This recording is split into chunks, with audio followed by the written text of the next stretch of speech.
സാമാജികനായി CPM പ്രവർത്തകനെന്ന നിലയിൽ നിങ്ങളുടെയൊക്കെ വലിയ ഒരു തലമുറയിലുള്ളയാൾ എങ്ങനെ അദ്ദേഹം ഓർമ്മയാകാൻ പോകും? VS ഇന്ത്യൻ രാഷ്ട്രീയത്തിലെ അതികായൻ തന്നെയാണ്. നിരവധി തവണ MLA-യും പ്രതിപക്ഷ നേതാവും മുഖ്യമന്ത്രിയും പദം വരെ അലങ്കരിച്ച, ഒരേ സമയം പാർലമെൻ്ററി രംഗവും അതേസമയം സംഘടനാ പ്രവർത്തനവും ഒരുപോലെ കൂട്ടിയോജിപ്പിച്ച ഈ കാലഘട്ടത്തിൽ ഏറ്റവും മികച്ച സംഘാടകനും നേതാവുമാണ് സഖാ VS. കഴിഞ്ഞ 21-ാം തീയതിയാണ് VS നമ്മളെ വിട്ട് പിരിയുന്നത്.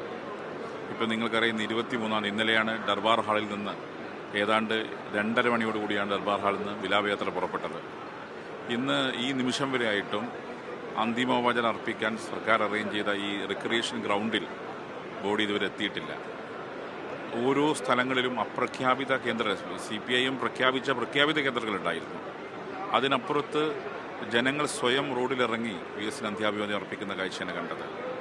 ഇന്ന് കേരളത്തിൽ അങ്ങേയറ്റം മുതൽ വടക്കേയറ്റം മുതൽ തെക്കേയറ്റം വരെ ജനങ്ങൾ ആകെ VS-ന് അന്തിമോപചാരത്തിൽ ഒഴിവ് വന്നിരിക്കുകയാണ്. അത് സൂചിപ്പിക്കുന്നത് VS ജനങ്ങൾക്കിടയിൽ പ്രവർത്തിച്ച നേതാവെന്ന് മാത്രമല്ല, VS ജനങ്ങളോട് കാണിച്ച സ്നേഹം, അതിന് 10 മടങ്ങ് ജനങ്ങൾ തിരിച്ചു നിൽക്കുന്ന സ്നേഹമാണ് ഇന്ന് കേരളം കണ്ടുകൊണ്ടിരിക്കുന്നത്.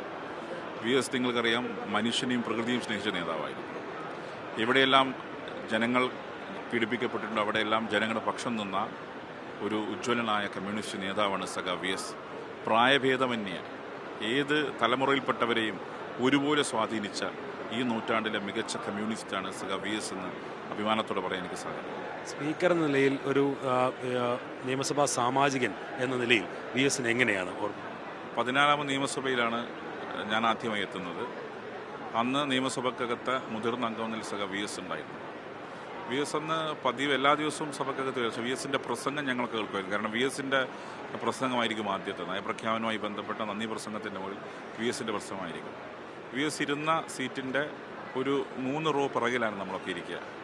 അന്ന് VS-ന്റെ പ്രസംഗം ഞങ്ങൾ സഭക്കകത്ത് ആസ്വദിച്ച ഒരു നിയമസഭാ സാമാജികൻ കൂടിയായിരുന്നു ഞാൻ.